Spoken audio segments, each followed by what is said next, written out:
are really, really happy to have Professor John Homewood here as a visitor at Rutgers today. He is a professor of sociology at the University of Nottingham and the former president of the British Sociological Association, as well as active in union campaigns for higher education in Britain. He's right now visiting up the road from us at Princeton, and his article, Death by Metrics, which appeared in Global Dialogue back in October of 2013, sort of lays out some of the framework, I assume, of the ideas we'll be presenting here. And the Rutgers Faculty Union sort of had John brought to our attention. We're very grateful for this, by a member of the sociology department, Jane Siegel, who I believe is on sabbatical right now, but she had brought the issue of academic analytics to our attention as well as John, and asked if the union would put on some kind of event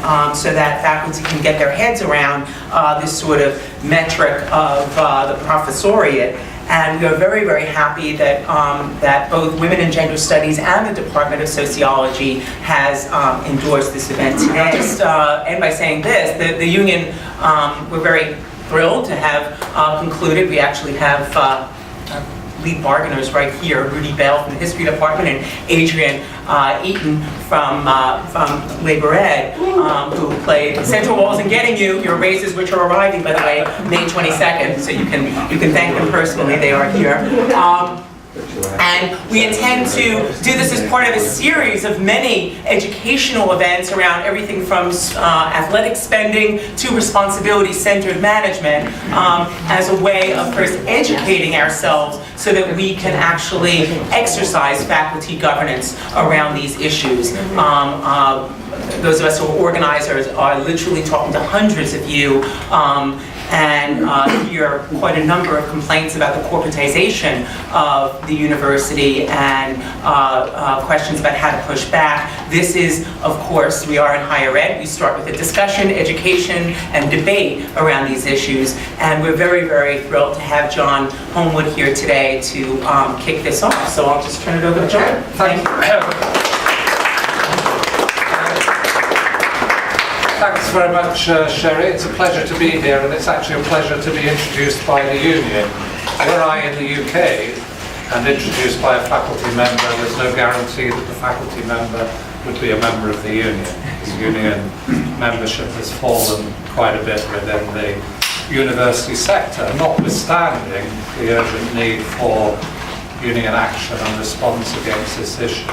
So talking about academic analytics is both a generic name for performance data and bibliometric data that is used to evaluate academic performance. Previously, the performance of units, if you like, and areas which deans might find useful to think, well, is this an up-and-coming area that we might develop into, and so on. But it's increasingly part of tight management and control of individuals. And academic analytics is also the name of a private company offering academic analytics. So part of what I'm going to talk about is a story of privatization. That story of privatization is related to the neoliberalization of the university, and I'm going to suggest that academic analytics are beginning to play an important role in that, although it's not necessary that academic analytics should perform that role. What I'm going to talk about is pretty grim, and I sort of asked a colleague to look at it and say, well, what do you think? And they said, oh, that's really scary. So I'm going to end on a positive note, and I've circulated the positive note. It's the Leiden Manifesto for Research Metrics.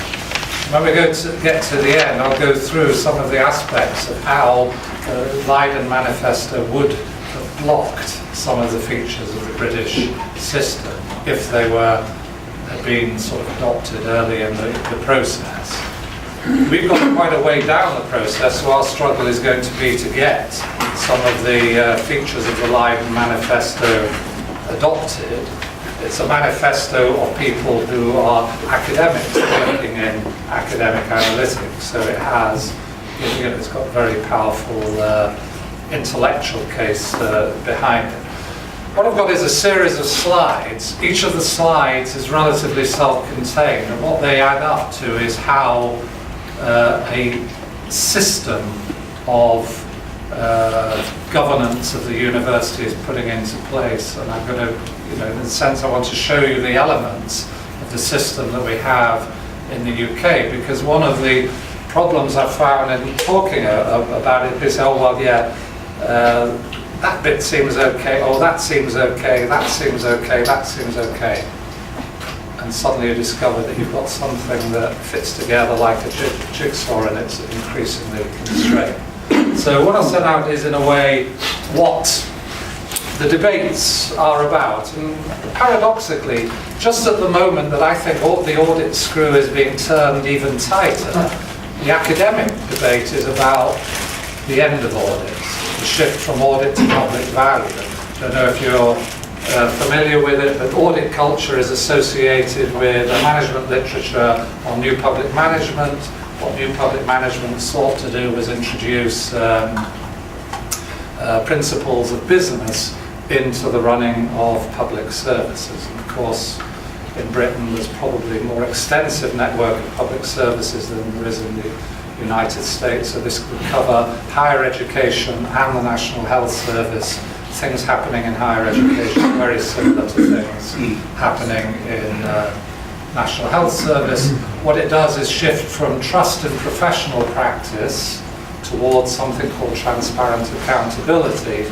And that is, in effect, transparent accountability in terms of transparency to managers as well as supposedly transparent to publics. And it's a shift from the trust relations which were previously part of collegiality, in which people would, many people would argue, are integral to academic practice. So, as in the way of sort of fashions within academic sort of discourse, the argument is that, well, there's now a shift to, well, what can business learn from public services? And in a sense, this seems to me to be a bit of a smokescreen, because in practice one can find absolutely nothing different. Because if one says, well, what is the public value that business can learn from, you'll see that there are no public values expressed within public services other than the value of efficiency. And in that context, the principal agency for bringing about efficiency is the market. That's either marketize the services through privatization or find a proxy for the market, and that's where metrics come in as providing some kind of way of organising competition between service providers, whether they be hospitals or universities. But also, the privatization is starting to take place in the context of the metrics themselves. So metrics are being taken to market as well as a university being taken to market. And how those aspects interact is quite crucial. Also, I want to just say something briefly about the nature of universities, which in Britain now, and most universities in the United States, are private, not-for-profit institutions, frequently under charity law and so on. And if anybody's familiar with arguments about governance of what New Labour was in the UK, New Labour was essentially to try and get charities to provide public services on the behalf of government. So a co-production of public services between the charitable sector and the public sector. And a lot of people were a bit sort of queasy about how charities were being moved to serve government purposes. But one of the things that is happening now is to look to the co-production of services between charities and for-profit providers. So you're not necessarily getting for-profit providers coming in directly, but you're getting for-profit providers giving the backroom services to universities and so on, and within hospitals as well. And I think the closest analogy in the United States would be how some charter schools operate with a for-profit company sitting behind the charity. And when I've previously sort of given this paper, they say, oh, well, Oxford University has Oxford University Press. Oxford University Press is a for-profit press. I said, yes, it's a for-profit press. It generates no profits for shareholders. It generates profits for the Oxford University. It is, if you like, a syringe injecting money into the university. Instead, think of the co-production with private providers as a syringe put into the university to draw revenue out for for-profit purposes. That's the shift that's taking place. And that's why I think it's not possible to talk about a new culture of public value emerging. What you've got is the accentuation of the initial aims of the audit culture. Second thing that's happening is that there's a proliferation of measures. Everything is being subject to audit measures. I mean, I give an example, schools and academy charters are subject to measurement. In Britain, if a school falls below a certain performance measure, a public school, if it falls below a performance measure, it can be forced to take on academy status. That academy status can be with a for-profit trust behind it. Hospitals are subject to measurement in terms of above and below average mortality rates, and these are used to leverage mergers, closures, privatisation. There's a fantastic article by Roger Burrows called Living with the H-Index. The H-Index, I won't go into detail about what it is, but probably many of you have come across it, a way of calculating your citations against productivity and so on. And he suggests that academics in the UK now have 100 nested data points for which we are generating performance-related measures. And these relate to what research assessment exercise, you've probably come across that, is called the RAE or the REF. Every 5 years there's an evaluation of the outputs of all British academics, partly by metrics, partly by peer review, which we'll come back to, but that is subject to all sort of research activity. There's a national student survey, which all students in their third year of study evaluate the degree programmes and courses at the university. Of course, because universities are trying to check how they might do on the student survey, they institute further reviews. The body that used to administer the student survey, Higher Education Funding Council of England, a public body, has now passed that survey on to Gallup, so that's now a commercial service provided for universities. And all the academic arguments around the survey says it's impossible to make comparisons across universities and across subjects using the National Student Survey because the characteristics of the students are different. One subject may have more female students than male students. Female students may respond differently to male students. Standard survey analysis. This does not stop the university using the rank order position to advertise to students. Top in, fifth in the National Student Survey and so on, even though that rank position is argued to be meaningless. But most of these measures have required active academic engagement. That is, that it is the case that audit is co-produced between the agencies doing the auditing and academics participating, in part trying to modify the effects of the audit, but nonetheless being dragged into it. The research assessment exercise, or the REF, as it, the Research Excellence Framework, as it's now called, because one can produce no other research except excellent research. So it's a scale, it's a 4-point scale in which 3 of the 4 points are degrees of excellence. Very good about kind of inflation of the language. Anybody knows Bill Redding's book where he coined the phrase the University of Excellence to describe, that every university has posters saying how excellent it is. Its parking office is excellent, its student services are excellent, everything's excellent. So it's an empty signifier. He calls it, but we're actively involved in it, and it's very hard not to go through the process and be, and if you do well in it, to avoid your university trumpeting how well you've done, and if you do badly in it, the sense of humiliation that you haven't quite cut the mustard. So that process is there. But most data is now collected. The university is now collecting a massive amount of data. It's collected as administrative data on academics. And I'll go and show you the level of administrative data that universities in Britain routinely collect.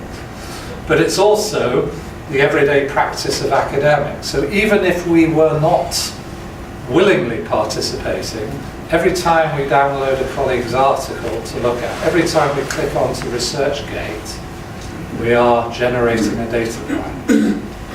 So we are producing the data that is used. And so academic analytics is a primary and probably one of the oldest examples of big data. So the collection of citation data goes back to the, I think, 1970s. Thomson Reuters took it over, and Thomson Reuters is one of the, the big players. And the general thing that is argued about big data is that it ensures transparency, and if you make all public data open, that increases transparency. In Britain, that includes the requirement that any research that is publicly funded has to be made available open access, where the institution pays the author charges for publication. And that's mandated. Otherwise, you have to provide at least pre-proof copies of articles published in journals as open access. But that data, you have no control over the copyright arrangements for that data. It is enforced that that data is available for commercial use. Commercial use and remixing. You cannot, under British open access, say, well, I'm happy for anybody to have access to an article that I've written, but if they wish to use that article, they have to reproduce it in the form in which it's been produced, and they have to cite the original place where it has been produced and give links and so on. That's not necessary. Now, I presume that that's partly the lobbying by for-profit higher education companies seeking to reduce their library costs, in a sense, requiring public universities to make all their research and publications available in that way. The biggest of these providers in Britain is Pearson. Glad you went. I was at the American Sociological Association, which will not, all credit to them, have a conference in a hotel that is employs non-union labour, so they'll shift a conference if that happens. Nonetheless, when I went 3 years ago, the conference was sponsored by Pearson Education. They are the main for-profit. Now, Pearson Education, Pearson owns the Financial Times. The Financial Times has incredibly good business performance data. That data is proprietary data, so Pearson will be able to provide higher education courses in business studies, making FT data available to their students, and that data will be commercially protected from the use by public universities, who will nonetheless have to make everything they produce available to Pearson. So that's, you know, the nature of, one imagines, the lobbying that has gone behind. So one has to think of what is going on is strong lobbying. I'm strongly in favour of actually open data movement, but the open data as a commons. What is happening is strong pressure to get a commons created in order to begin the enclosure of the commons, to monetize the data. And that's an opportunity for new commercial activities, the creation of mixed data sets. So long as you mix a data set, you can define it commercially as your own and restrict access to it, and also analytical techniques.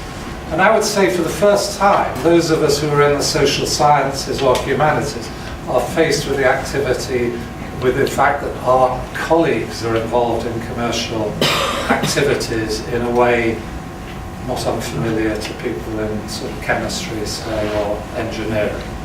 And when we go to see the development of academic analytics, you'll see a lot of them as spin-off companies of individual academics. I was reviewing big data projects for the Economic and Social Research Council in Britain, proposals for grant funding. You have to show the impact of your research in producing public benefits for the public funding of the research. Every single one of the applications define the public benefit of the research of the creation of a commercial company to exploit data and analytics that were being used. So private profit generated by public funding is defined as a public benefit within this distorted language of neoliberalism. And academic analytics, I now come to the definition. If you go to the website, Google Academic Analytics, see the company, you will see how many of these companies, many of them US based, but are active in Britain because they see Britain as the forefront of developing techniques that they, you know, that in a sense, Britain, as the phrase we like to, well, I don't like to say it, but we collectively, or our government on our behalf, says we are open for business. And our universities have been made open for business, and business is developing some of its practices within the UK. When you see how many companies are joint US-UK operations, you'll be clear. So, a provider of high-quality custom business intelligence data and solutions for research universities in the United States and the United Kingdom. A bell should be ringing. It should be a warning. So here's some examples. Academic analytics, it's a Stony Brook University spin-out company. Truven Health Analytics owns some of the most trusted brands in healthcare, such as MarketScan, 100 Top Hospitals, Advantage Suite, Micromedex, Simpler, Action OI, Heartbeat Expert. That's an offshoot of Thomson Reuters. Now, what I'm suggesting is happening here is if you think that the issue of transparency is how are public services, governments, authorities held to account, increasingly the definition of how you're held to account is commercialized critique and evaluation. So it is the for-profit sector holding to account public services at the same time as lobbying privatization of those public services. MPAC is an employer-developed and driven program that provides standardized metrics to assist companies in evaluating their health and productivity programs. Are your workers too sick to work? Compare them against industry benchmark and standards. Get a new workforce. You know, I mean, that's the what is going on. And that's also connected to the creation of university back office employment companies. So I say, well, you're not necessarily getting the privatisation of a university, although British legislation does allow now a management buyout of a university together with that can take place together with venture capital and so on. People would say, well, surely that would never happen. The Open University has a shadow company called FutureLearn. FutureLearn is a for-profit company providing online education. It's for-profit in order to get venture capital investment. Now ask me what the Open University is known for: online education. Why does a public university create a mirror for-profit company? Unless the idea is that gradually the public university will be drawn into the for-profit. And so we've got things like Teach Hire, which is a national company run by Warwick University Employment Services, and what they aim to do is have all adjunct staff under a contract that is run not by the University of X or Y, but by Teach Hire. And while adjunct staff in the UK context are quite important from the point of view of any strike action or industrial action taken by academic staff, and what is happening is producing a contractual and employment difference between the staff that is designed to break union activity. So I'm going to move on to ref metrics. So the research evaluation has been that every member of every academic submitted into the research assessment exercise has to submit 4 pieces of work, and those pieces of work are evaluated. The main evaluation process is a peer review process. There are metric supports around it, and there are things other than the academic excellence of the paper that are being evaluated. But there is a peer review mechanism in there.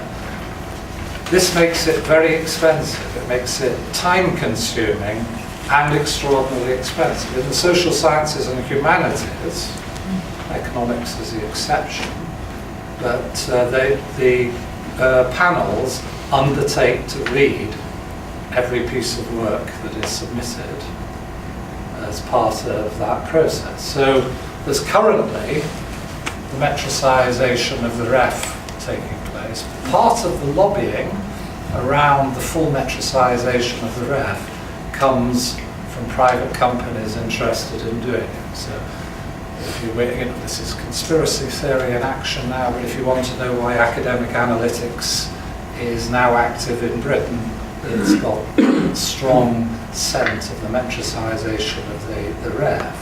And of course, as a big data project, it requires no cooperation from academic staff. There's nothing we can do about it, apart from refuse to read and write articles, which is a death by non-metrics. So you can't get out of it. And that data that's available as a big data, now the important thing about big data is, of course, it's available for multiple uses. The ref data that involves peer evaluation, that is covered by this great practice we have in Britain called the Official Secrets Act, meaning that no individualized outcomes can be released. So you can know that 25% of the articles or books within your particular department were judged to be 4-star, but you don't know which. So everybody can, well, I'll have one of them, I'll call one of them mine. So it has a kind of positive aspect to it, that you can, in a sense, treat the ref as a collective rather than an individualized process. You cannot do that with metrics, because the metrics are gathered from individualized data, which is itself public, and therefore the judgments themselves become public. And what you can do is then match macro and micro data. So you can provide metrics not simply for a subject area, you can provide metrics for every individual within that subject area. And that's what academic analytics seeks to provide. Not just a service for, can you predict how well you're doing in relation to future performance? Are there areas where you're weak and where the dean might go, well, we need to put more effort in here? So I'm not sort of here giving a critique of deans, having been one in a previous life. So there are, in a sense, once you're into this kind of system, you have to try and do well at it. And it matters if doing well can be understood as a collective or as simply an aggregate of individuals. And what's happening now, it's becoming an aggregated, individualized exercise. But that metric data is not only available for universities to purchase about their own performance and their performance of members of staff within the university, but performance of other universities and performance of all members of staff within other universities. So were I to choose to have it, I could have a dashboard on which my data is available, and if I was thinking of collaborating with somebody, I could check their metric position. Are they a valuable collaborator or not, right? So kind of mild amusement at that idea. But of course, if I, as an individual, can have that dashboard, that's very kind of management to make that available to me. Of course, the dashboard is available to management, and that's precisely why the dashboard is being developed. So this is a university which I have some familiarity. This is the research strategy of the university. As you can see, we're quite way into the research strategy, so there's pages of nonsense, not just an isolated outbreak of it, but I read because you can, this is management of units, individuals, and the collectivization and the bureaucratization of the research process itself. To increase and accelerate impact from the research base, that's what academics are, the research base, including open access publication in journals of the highest impact, outputs that influence professional practice, policy making and service development for industrial application through knowledge exchange, which contributes to economic growth and societal benefit. They didn't wish to put the word democracy into the, the idea that knowledge might have democratic purposes was. So, the university, this university, and it's a research, leading research university, establishes the research themes under which we should all research. It puts in place a governance and management structure to oversee implementation and delivery. It wishes to populate each global research in with defined research priorities, institute centres and doctoral training purposes. So this is centralised direction of research.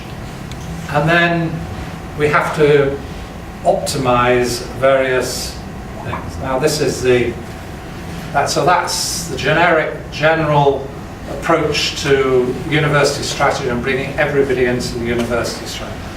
In an academic fairly close to me who was at this university and had, while on leave in Princeton, to fill out a personal development review form, this person had to provide a statement of how they were going to publish articles aligned to the topics of the university research strategy. Not, I was to express what my own ideas were, I was to express those. So, got to maintain a ref GPA above the current Russell group, that's our competitor group. Increase the quality of the university's portfolio by 3-year field-weighted citation impact by 20%. To increase the number of institutional citations. So these are all targets that then can be rolled down to look at the performance of individuals against those targets. And we are, my favourite was to increase the proportion of international co-authored publications in a 3-year period. I should be going around asking for later. But it's only collaboration with research institutions that are in the top 75 global universities above. This institution is 74. And only with individuals within those institutions that meet high sort of rankings and so on as individuals. That's the purpose of being able to look up these individuals. But of course, if I can look them up, if I'm putting in a research funding bid, that research funding bid is read by the research services team at the university, who will have the data and will ask, why are you collaborating with this person? Well, they're intellectually incredibly interesting and we share ideas. And yes, but they're at a global 84 institution with an H index of only X. So, but the paradox, again, I sort of hinted at this paradox in a submission I put forward, but why would somebody at a higher university than me collaborate with lowly me? So if everybody has to, there was a favourite, this is, I'm afraid, is a trade union joke I'm going to make now, but it was a member of the Labour Party in Britain, and it was a really good sentiment, but a bit like this, which was, he wasn't going to rest until every worker in Britain was on above average earnings. I kind of thought, yes, let's not rest, we'll do that. But this is stupidity with no serious purpose.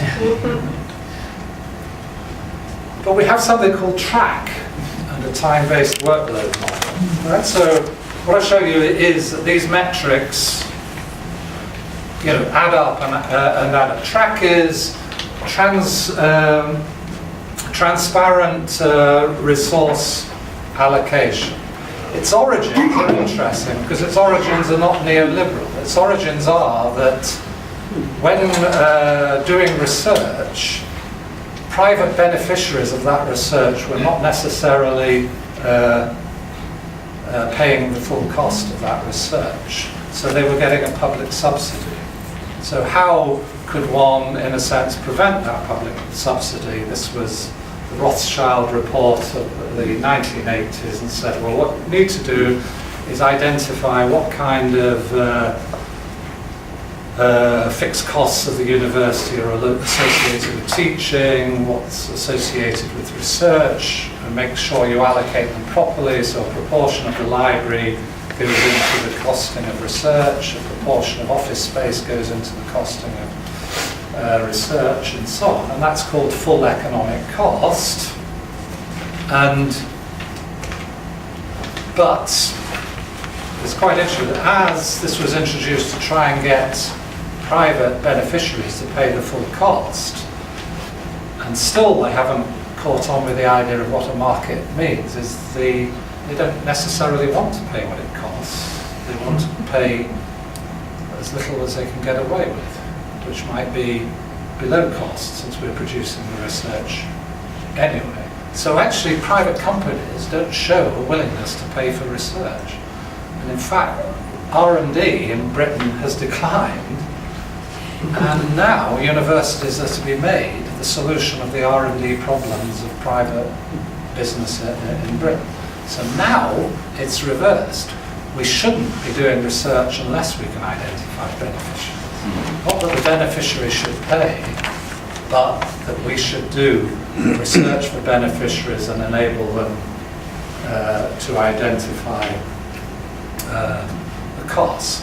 The emphasis upon dividing research and teaching, of course, stands at the back as well of the removal of public support for undergraduate programs in Britain, effectively an 82% cut in public funding, which wasn't experienced by universities as an 82% cut because immediately fees to students were hiked above that cut. And so students in Britain were suddenly heavily indebted to become on average more indebted than any other student in an OECD country.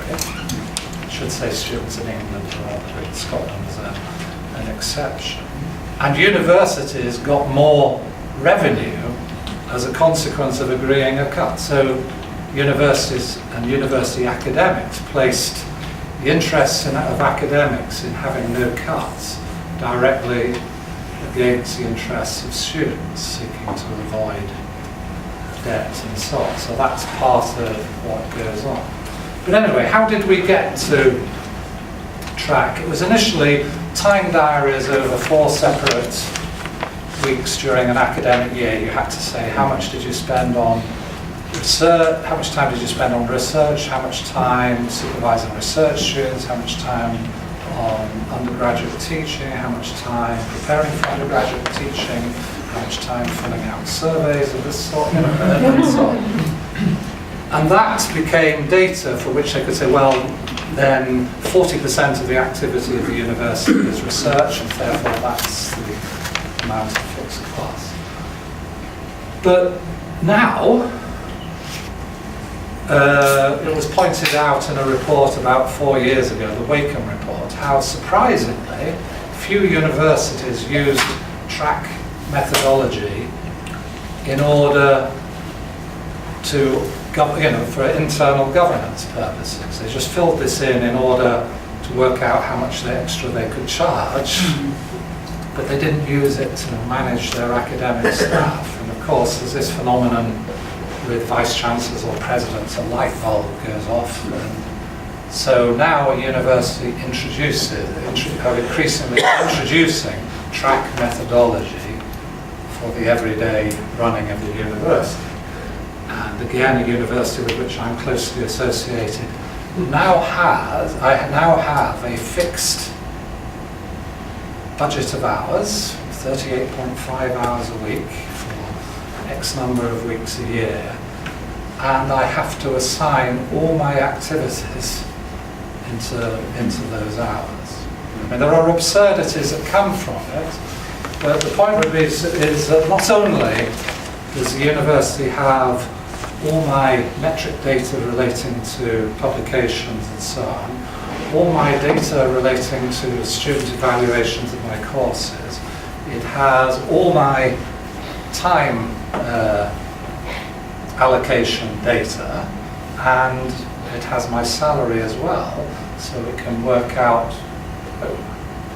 Professor Elwood is teaching first year sociology at an extraordinary cost when it could be taught by an adjunct member of faculty and so on. So that's the nature of it. And we got a notification of reassurance that all of this data would be private. It's the same across the university, but the only people who would have access to it is ourselves, to our own private data, and managers, heads in the department, and senior managers. So in a sense, whereas previously, I mentioned the shift from collegiality to hierarchy, collegiality was you kind of sat down at the departmental meeting and sorted out well, who was doing what teaching, rough equity, and so on. There's no such thing as rough equity anymore. There is only the private negotiation between you and your head of department with the explicit agreement that that data should not be made public, i.e. your colleagues shouldn't know about it. Also, by definition, those who might work for colleagues collectively, trade unions, would have access to it. So I say, well, the systems approach to metric management is complete. So that's gone all the way around. So you get the erosion of collegial conditions, and of course university pay for senior managers has rocketed in Britain, more so even than in the United States, because everything that's metricized on our behalf, turning the audit screw with us, generates performance indicators related to the performance pay of senior managers. So the administration, when I was writing this, some of you heard of Senator Childer's proposal for the Iowa legislature, which is a sort of American Universities Have Got Talent competition where 5 academics each year who get the lowest scores get voted out of the university and so on. I kind of think, well, that, shocking, says something about the Iowa legislature, I think. Probably useful that it probably isn't going somewhere, so that says something as well, to be fair to Iowa. But this, I think, is more frightening than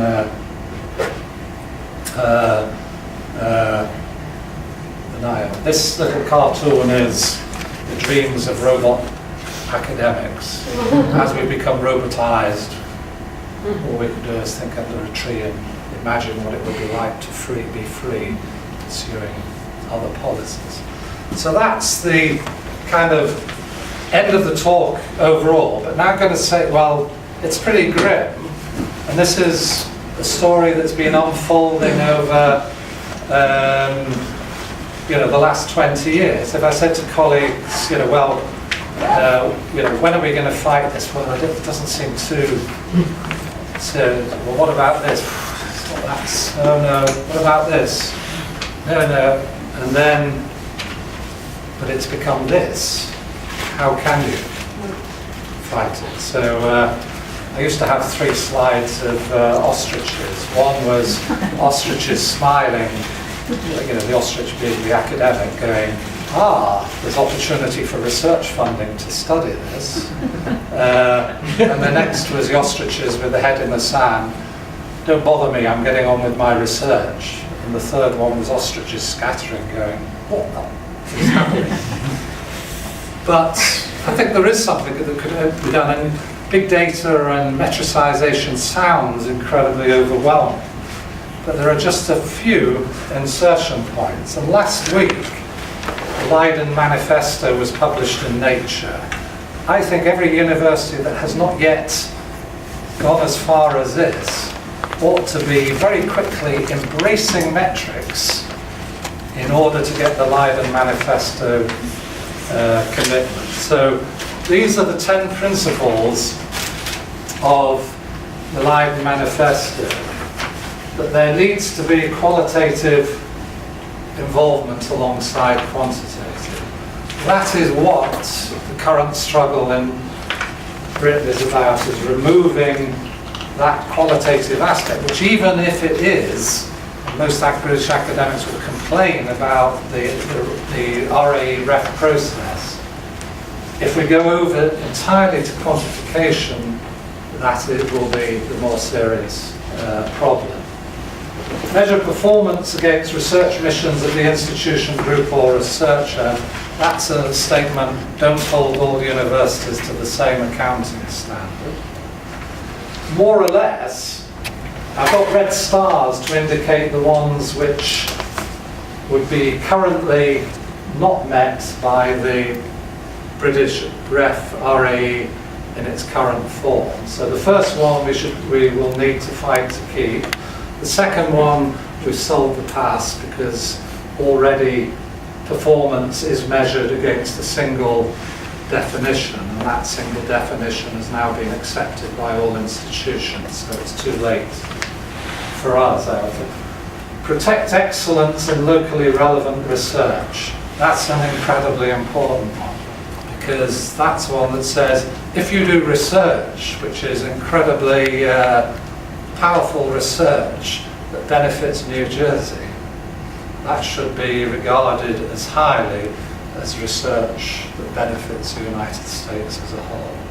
That is, that your engagement with local populations is as significant as engagement with things that tick international boxes.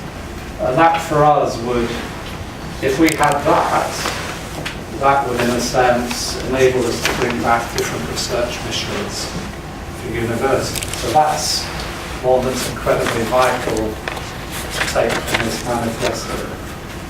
Keep data collection and analytical processes open, transparent and simple. That sounds very banal, but that's a requirement that private companies make their data available.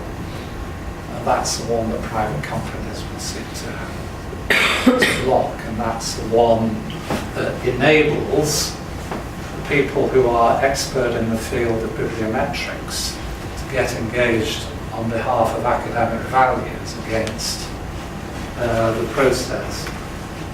Allow those evaluated to verify data and analysis. Of course, that one isn't available in the British process because of because it's not covered by freedom of information. It's under the Official Secrets Act. But that's incredibly important. Account for variation by field in publication and citation practices. That would probably happen and is relatively easy to do, so it's not going to be based assessment of individual researchers on a qualitative judgment of their portfolio. Again, that helps block the connection between the aggregate and the individual and the micro side of it. Avoid misplaced concreteness and false precision. That's, in a sense, activate the bibliometric community of scholars who will tell you, or who will keep that process of review going, alongside the recognition of the systematic effects of assessment and indicators. So although it looks like a kind of a document that's partly apple pie and parenthood, it is a document that would be very disruptive of at least the privatization of metricization. And if you could get a commitment to the Leiden principles, you would potentially get it through before anybody in senior management recognized that those principles actually held them accountable in particular ways and made available the means of having alternative accounts and critiques independent of the what will otherwise happen, which is the privatization of research. So I'll stop there and thank you for my cheering presentation.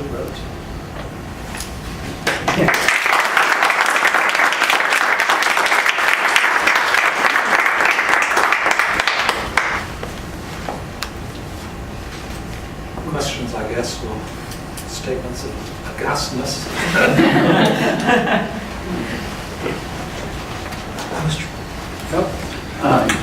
Did you have to ever have a look at the Rutgers strategic plan or the portions of it that include, they look to me more like cancer pathology report things, but they have blotches around them and then the dark points where different departments reside? I haven't seen that. I mean, what I have seen is traffic light analytics. So in the presentation of aggregate data at my own university, they had traffic lights in which you had red, amber and green. Red was putting you on warning, and then that was for a whole series of key performance indicators. And obviously if you fell into a whole lot of reds, that was a problem. The Department of an incredibly important country on the other side of the world studies had a red traffic light on lots of things. And so the university decided that the traffic light system was perhaps discouraging, so they stopped it. However, all the key performance indicators are there. So all they've done is stop publicising the traffic lights, which indicate, if you like, the cancer blotches from the healthy growth areas of the university. So I think that what you get is sort of PR presentations, but underlying this is the reality of what senior management. What interested me about these is that instead of a simple, I got a red light, an orange light, or a green light, the place that one is in on these blobs and how one could move to a better place, or even what is a better place, seems to be the nearest the edge is the best place. But it would make it extremely difficult for anyone but a self-proclaimed managerial expert to know what to do about any of this. And yet decisions on strategic planning, as who gets these millions and who doesn't, are claimed to be made on the basis of these. Well, I would say that the data is almost impossible to challenge, even when you know what's wrong with it. Mm-hmm. So, because you don't have a mechanism to challenge it. So, I was at the University of Birmingham. The University of Birmingham closed the sociology department, of which I was head. We did have a significant deficit, and we didn't do very well in the RAE. But we'd been closed in 2001. We were opened in 2005, and we were closed again in 2010. And opening us in 2005 opened us in the middle of the RAE period. So there were all kinds of issues where the data would be distorted because we didn't have a full 5-year period that you could do various analyses on that. I happen to be a kind of, well, no, I think like most heads of department, I was concerned about our deficit.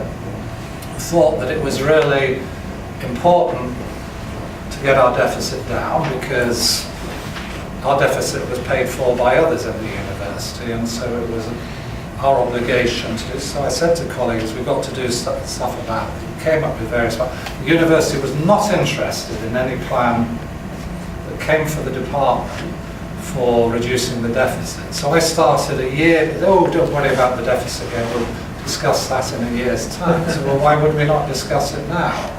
A year's time, the ref result came out. Now I had to produce a whole set of data about how our performance, and I'm afraid things, necessarily got dirty, about, well, how if you used proper benchmarks, our performance was better than the performance of other units which were regarded as unproblematic. Made no difference whatsoever.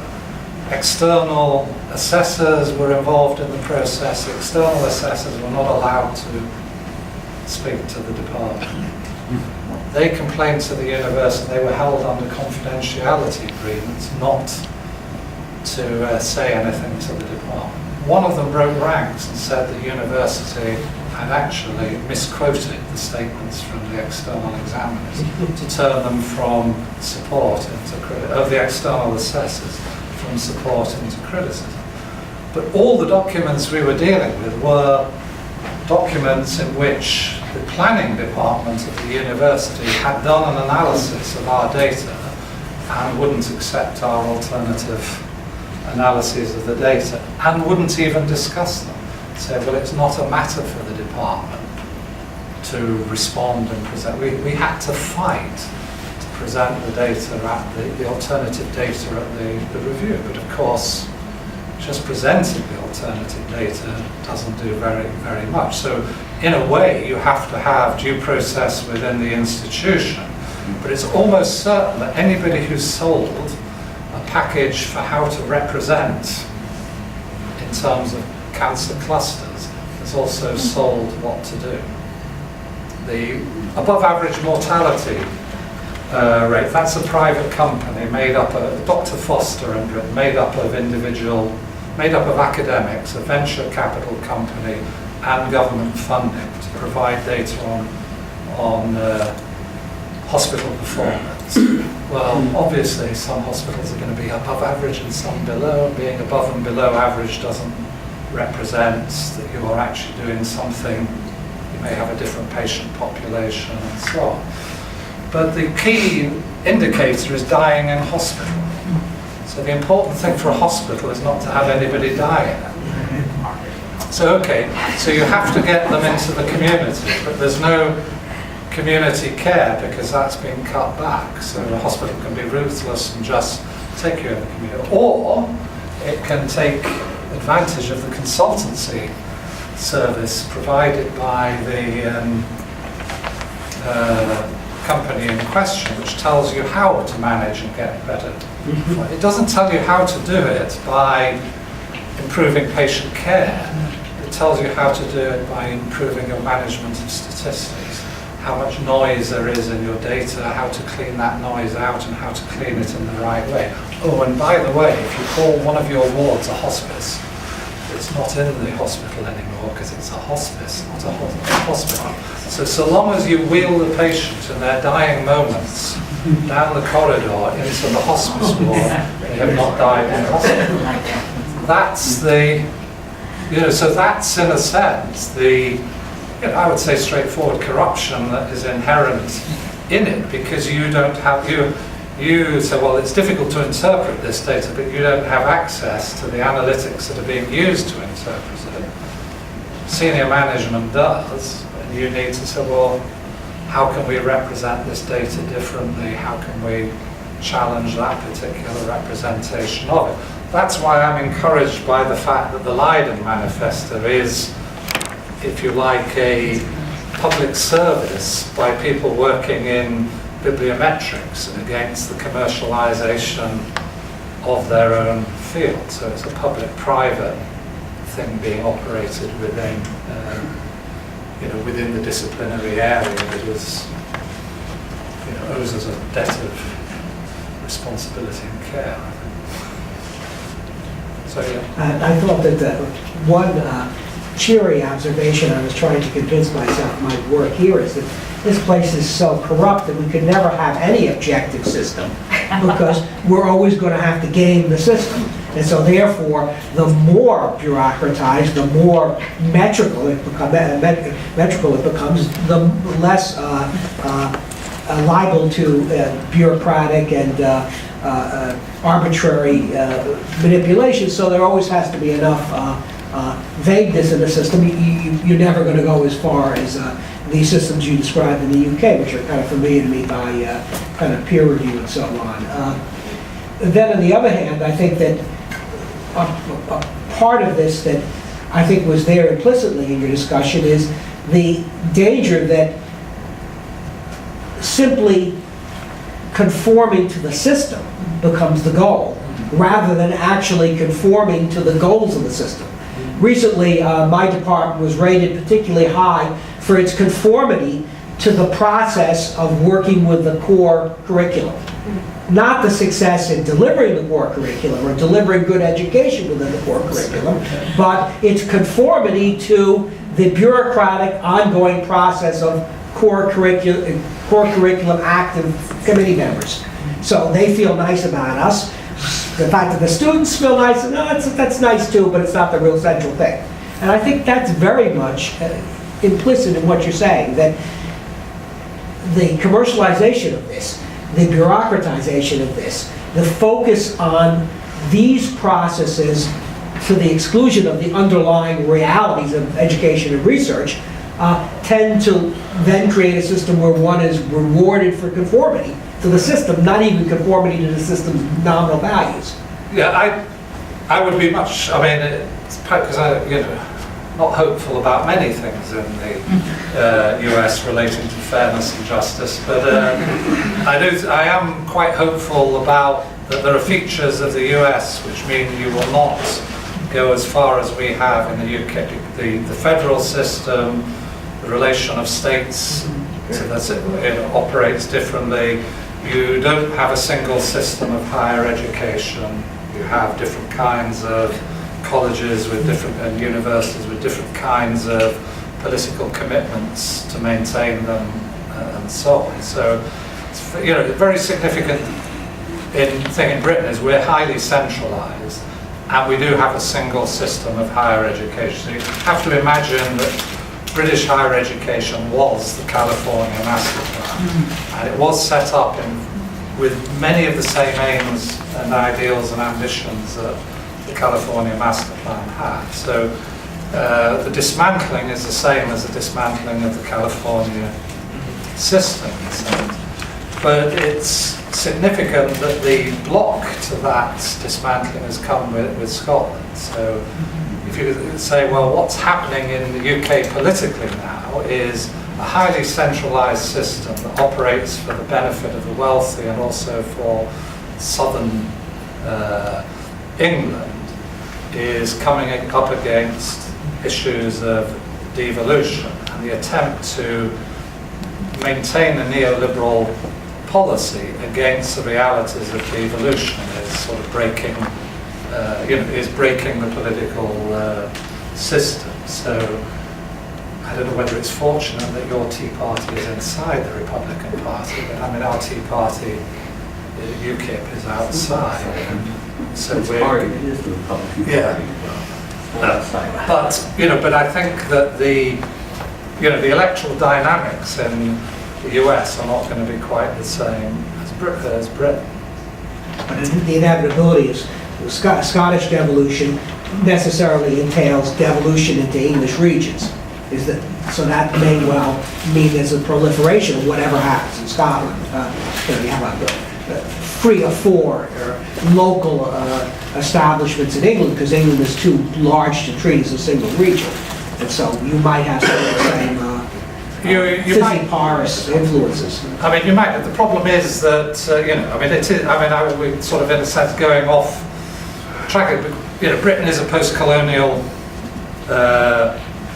state, so a post-colonial state in the sense that the British state only makes sense through British Empire and colonialism. That's what brought Scotland in. The end of that is pushing Scotland out, but you will never have any Westminster-based politician argue for the reduction of the power of Westminster.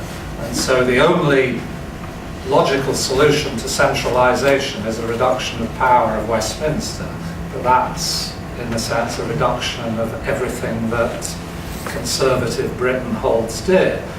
But the paradox is that conservative Britain is pushing the brake, in order to maintain that definition, it pushes in the other direction. So there's 1, 2, 3. Very much enjoyed your presentation. So much to think about and hard to know which question to ask. But I suppose the one that I really want to ask is about the what you called your writings about this, and I think you touched on it, the way in which academics become complicit in their own audit regimes. And it strikes me that feature of academic culture is the prominence of status as kind of key organizing principle, and the complicity. I think the problem of complicity is that people want to win at the competition that metrics regimes offer. And even here, it's kind of hearing conversations around academic analytics Inc.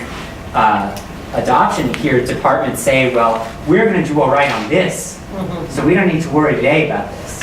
Maybe some other departments, and the kind of department level rivalries emerge. So what is the answer in that kind of tendency?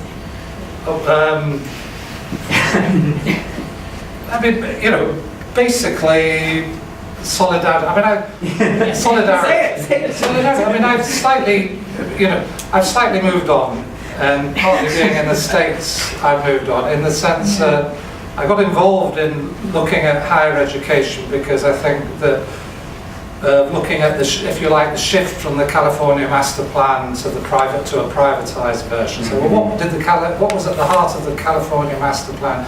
Even if people don't really believe that they believed in it, well, I'll suggest to you they did, that it was associated with the idea of higher education's role in the amelioration of social problems and social issues. And the height of the public university was the idea that we were living under a secular decline of incomes, and that secular decline in, of the gap of inequalities. And that decline in inequality meant that you could was associated with the knowledge economy. The knowledge economy was about the adaptive upgrading of all jobs and not simply the benefit, to return to the investment in higher education and human capital. We've now shifted so that universities are now being argued to be a motor of inequality. They are part of a neoliberal project which doesn't care about the poor, doesn't care about widening inequality.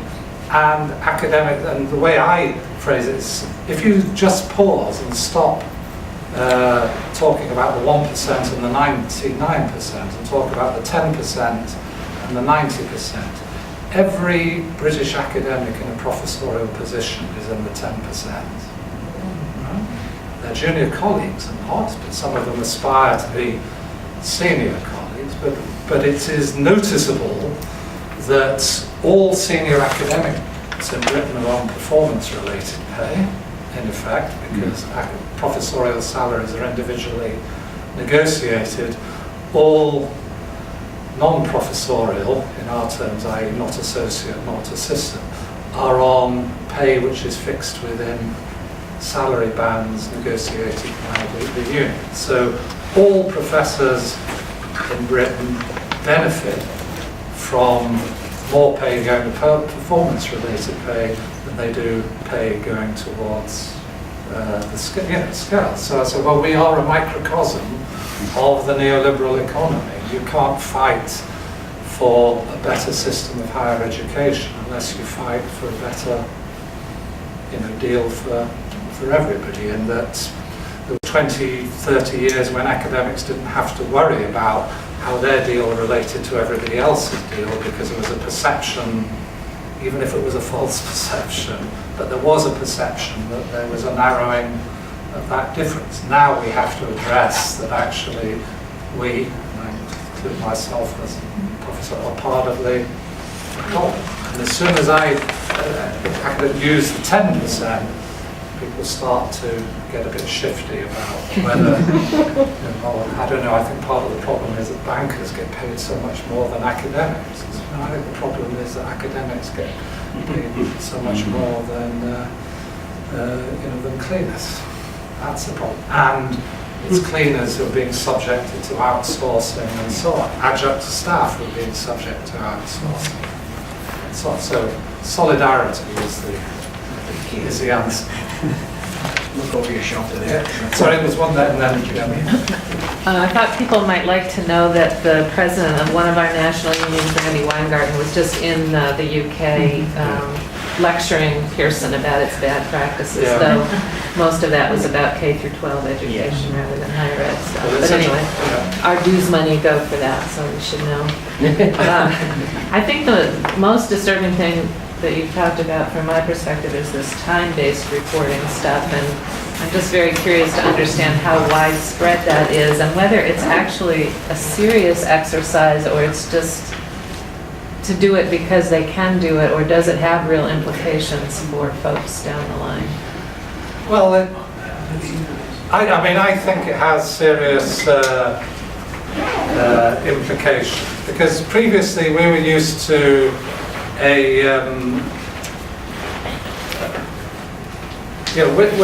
we're not really allowed to do stuff just for the sake of the value of doing the stuff.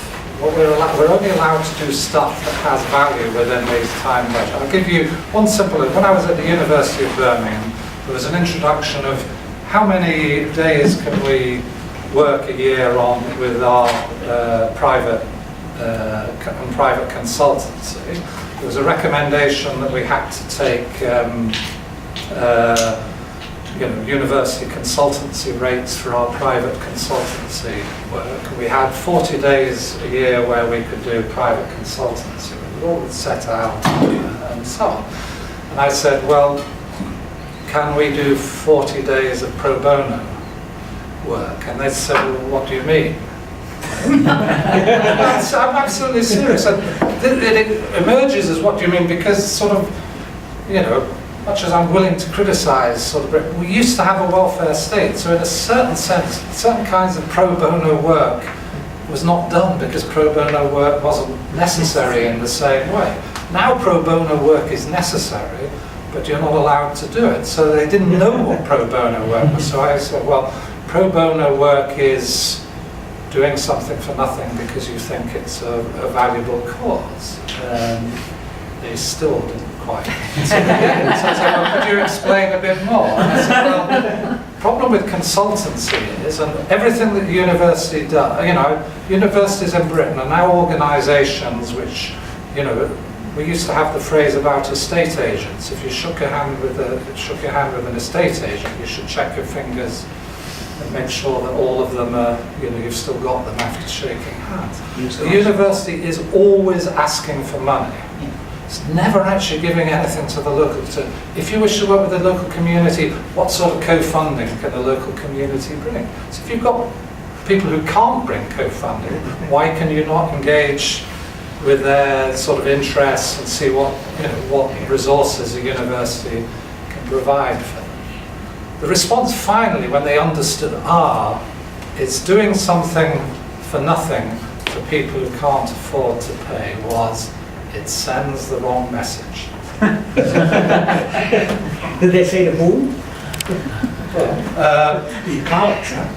As you probably guessed, I wasn't at University of Birmingham very much longer after they closed the department. But similar issue when we're talking about, well, how can the university engage with its local community? And we're talking about, you know, the things that could do. A lot of it was all about building the CV of students to make them more employable. So well, could we use somewhere the language of social justice? That one of the ways we might engage with the local community is around the theme of social justice. And they said that social justice wasn't the right sort of word to use in the context of the university. And I'm at a university, and well, there are campuses in the US, you know, there are prestigious universities in the US who have campuses in Abu Dhabi. We have a campus in China. Now, I'm really keen on collaboration with colleagues in China, but if you set up a university in your name in a country that doesn't respect democratic knowledge, what are you saying about what you think of democratic knowledge in your own country? NYU here. Yeah, no, exactly. Yeah, so I'm just trying to summarize this. It's fascinating. Just tell me if you agree with these kind of takeaway points. It seems like the three threats of academic analytics that we ought to worry about here are the threat to academic freedom. So you just mentioned action research as part of that. The threat to collegiality and collaboration and team-led research and so on. And then the quality of education, because it's not measured by academic analytics. So that's fair to say that's the other point I wanted to question I wanted to ask was, I mean, of course, we have a tenure process, and we have promotion processes, which are evaluative. But there the standard is always whether is the scholar adequate. Is there any way you could take academic analytics and make the standard not being a question of rank and a question of being above average, but being adequate?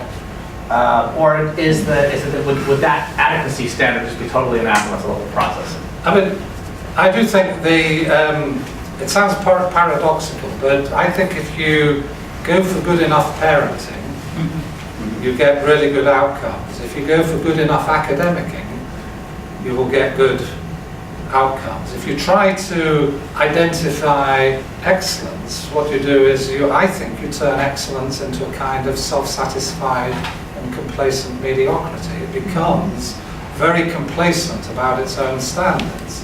And complacency is the enemy of academic sort of engagement with intellectual issues.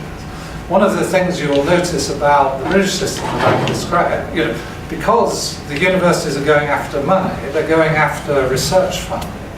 The government is saying, well, when we give out public funding to research bodies like the ESRC, we need to make sure it goes to things which are, you know, valuable that, you know, country has a need of, and so they will identify themes.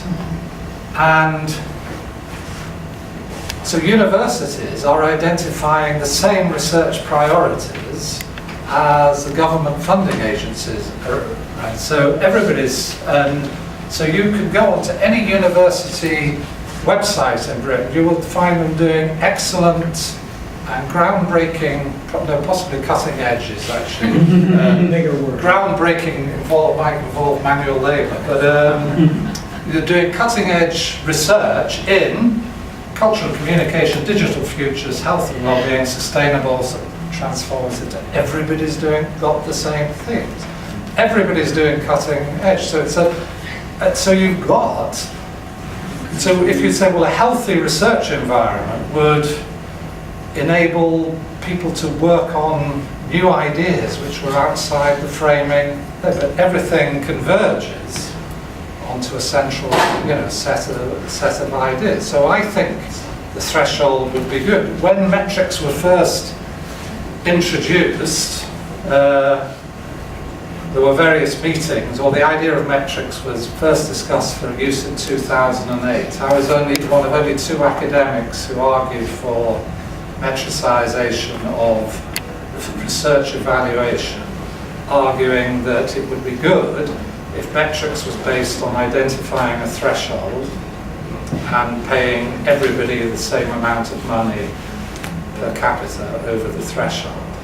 Instead of, whereas what you do is you have to go through this exercise, 1, 2, 3, 4, but effectively you only get money for what's identified as 4-star.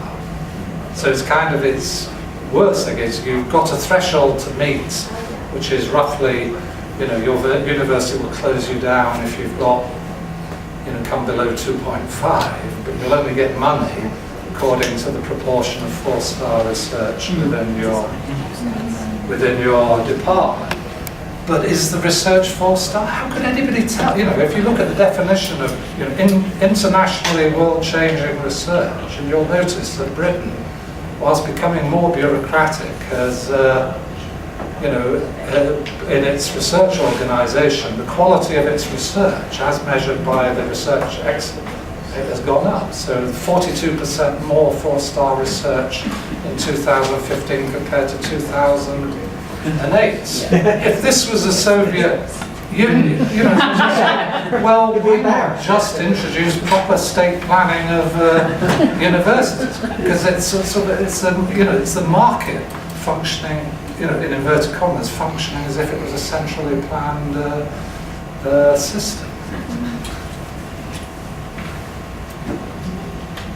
I will say that the people in my area of ancient history, classical studies, classical archaeology, the people outside of Loxbridge loved all this stuff because it gave them the first day in the sun. Because until then, Bricks, Bristol, Exeter, places like that had been red brick provincial places that no matter what the people did there, they never got any credit for it. So in such a traditionalist field, the opening of a different type of evaluation did give a lifeline to people in the outside the Loxbridge, London, Oxford, Cambridge circle. I think there are unintended consequences of the research evaluation mechanism. So bureaucracy, I think, is quite a good thing. So I'm opposed to bureaucratization of everything, but bureaucracy in its place can function well. One of the things that bureaucracy does is operate procedures quite well, particularly if you don't mix a bit of democracy in it, but you do it purely bureaucratically. What the bureaucratic criteria did in Britain is advantage ethnic minority staff as well as people at universities which were not identified as top universities. It showed that research quality as measured in the REF was more widely distributed than conventional status hierarchies would suggest, and it did suggest that sort of being white male middle class like me was not a sufficient reason for being appointed, and therefore made me get my act together and start writing and jump on the treadmill as well. And I do think those are a good thing. But you know, in a way, what I like about the last thing, scrutinise indicators regularly, recognise the systemic effects of assessment and indicators. A system ought to be open for its critical review and its critical review in relation to what the purposes of higher education are. In Britain, we no longer talk about the purposes of higher education.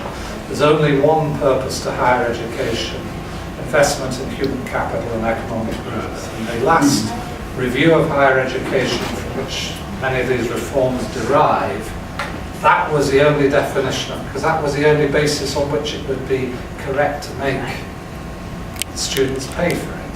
If there were public goods associated with it, then why should people pay privately for a public good that others were benefiting from? So we need to defend those public goods. But in Britain, what we need to do is actually define them and speak about them.